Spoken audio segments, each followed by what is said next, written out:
we've neglected is our web applications. Both our XP and Ubuntu systems have a web application, or they at least have a web server. So we'll look more at web application work later on in the course. We have a custom web application on Windows 7, whereas both of these are just going to be more like off-the-shelf kinds of web applications.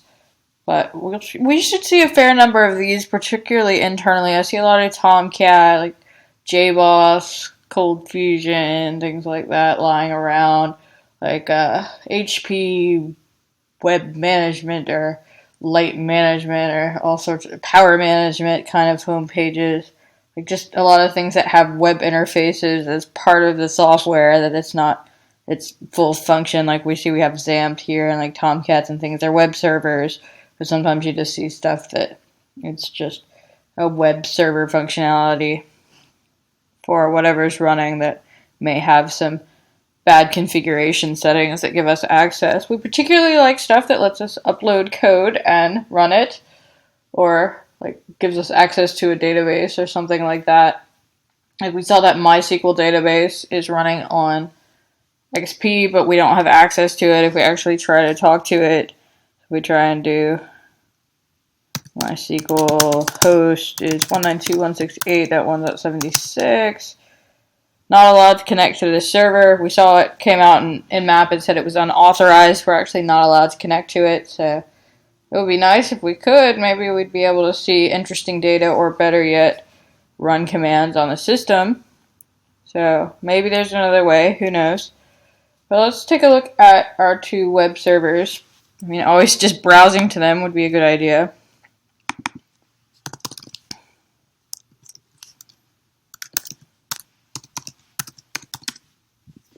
So like we saw, this is XAMPP 1.7.2.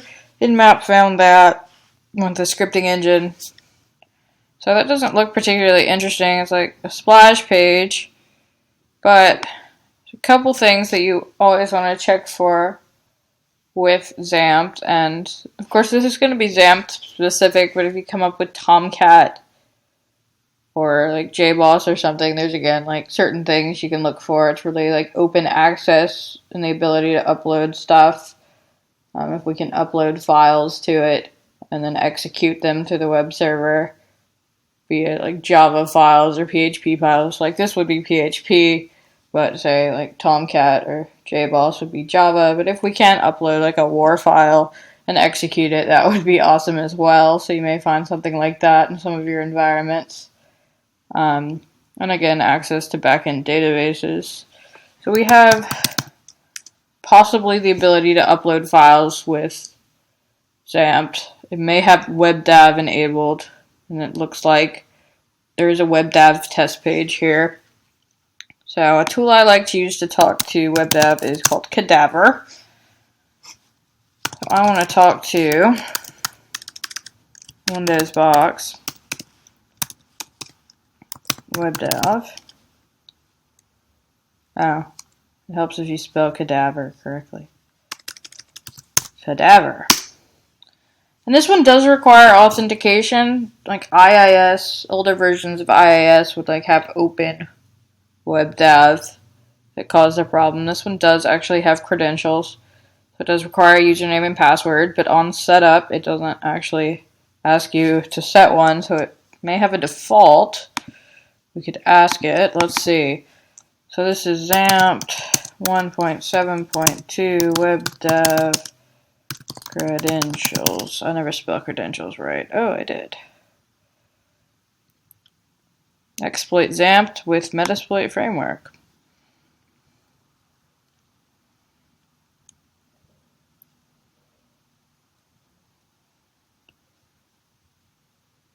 XAMPP to WebDAV upload.php. So it looks like weak WebDAV passwords on XAMPP servers. It uses supplied credentials to upload a PHP payload and execute it. So it looks like there's a Metasploit module trying to do what we're trying to figure out if we can do.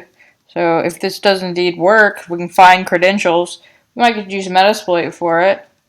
Or we could do it manually. Nothing like celebrity ads. At least it's not for Viagra, right? But does it say what the default are? I wonder if the Metasploit module says.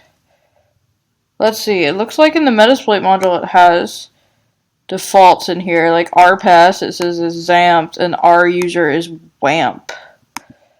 So I wonder if that's the default. No reason not to at least try it. So it says the username should be WAMP, password XAMPP. Well, that seems to have worked. We're now logged in. So we should be able to use this to upload files, potentially even code.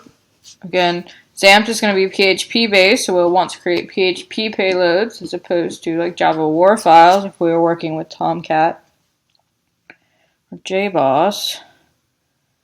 But we'll see if that works in our exploitation phase. So potentially we have access here, and it's a weak password issue, a default password issue. I can see that very, very often, and it's often a good way to get a foothold in the environment. Let's exit out of here for now. So another thing we might want to look at,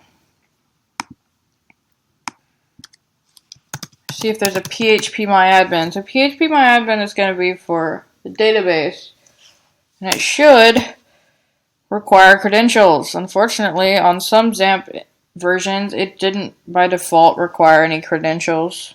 There wasn't even a default. There's just nothing. It's open. It says your configuration file contains settings root with no password that correspond to the default MySQL privileged account. Your MySQL server is running with this default is open to intrusion, and you really should fix the security hole by setting a password for root. Unless you know about this or want to spend the time to read the manual when you install something rather than getting started on your coding, chances are you're not going to bother to do so.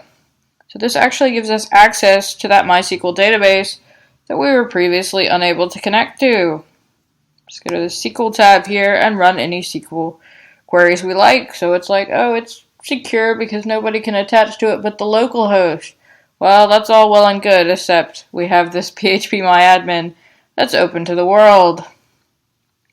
Oops. That's definitely something we'd want to look at. Unfortunately, we're going to have to figure out how to do SQL queries, which I didn't pay too much attention in database classes, so I generally have to Google these, but we will find something that works and run it. So that is pretty cool there. So even though there's not really a website here, we found two ways that might be interesting to us here. So let's take a look at the Linux host. It works! The default install page for Apache. That's all exciting, but it's just a page that says it works. Good luck trying to exploit that. I wonder if there's anything like lying around here. I wonder if it has phpMyAdmin. No. I wonder if it has WebDev. Tomcat? No. So I could just keep guessing, or hopefully I would come up with the grand idea that maybe I should use a tool to do this. This seems like an ideal thing for a tool to do, kind of like brute force off a word list potential directories. One tool for doing this is called dirbuster. Dirbuster does have a GUI. So our target URL is 192.168.1.80. So our Ubuntu system, do need to give it word list, user, share,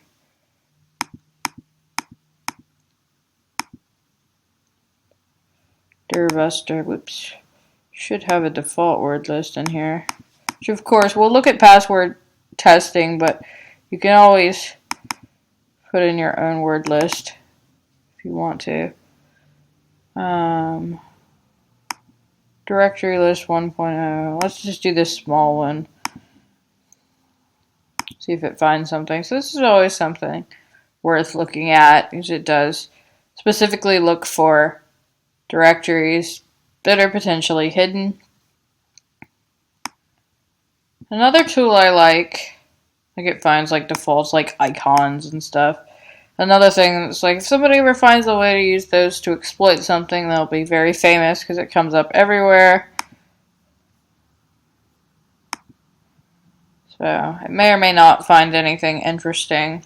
Another tool I like for this sort of thing is something called Nikto.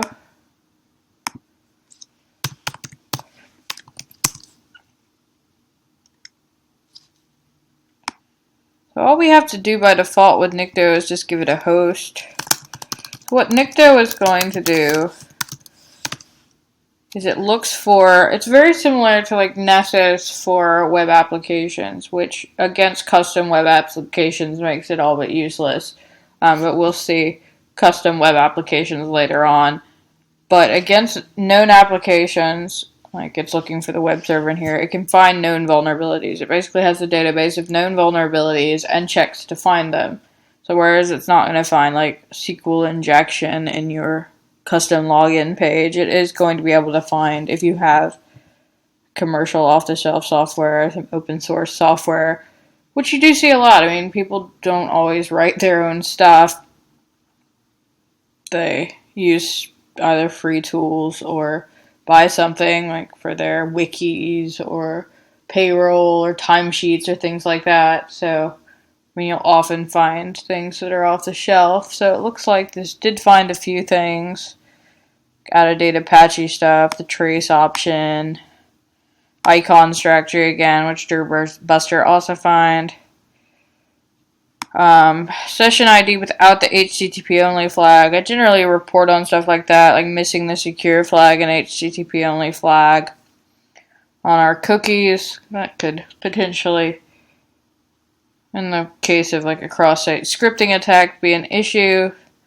But what's most interesting here is this TikiWiki graph formula. So not only did it find something called TikiWiki, so it seems to have found our hidden directory, but it also found a vulnerability in that software. It says TikiWiki contains a vulnerability which allows remote attackers to execute arbitrary PHP code. So sure enough, if we take a look at TikiWiki, there it is. This is its version 1.9.8. And it says this is open source vulnerability database 4478. Of course, we can always go to the vulnerabilities repositories. That's exciting. It didn't take me to Google. You can see what my hosting provider is right now. So you've just gained information about me at the very least. Figure out where I live down to a certain extent. So yeah. Looks like they have Cloudflare.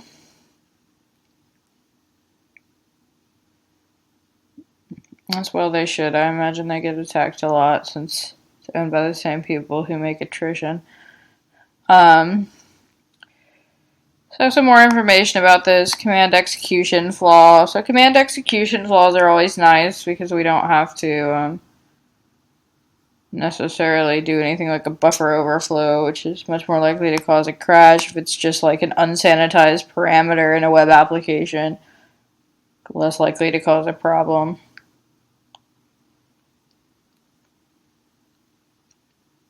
So that could be something we might want to attack. So again, we're going to look at custom web applications in the web application section. This is just kind of the web applications that you will run into, web application software like XAMPP or an add-on like this TikiWiki that may be subject to security issues that'll give you access to the systems.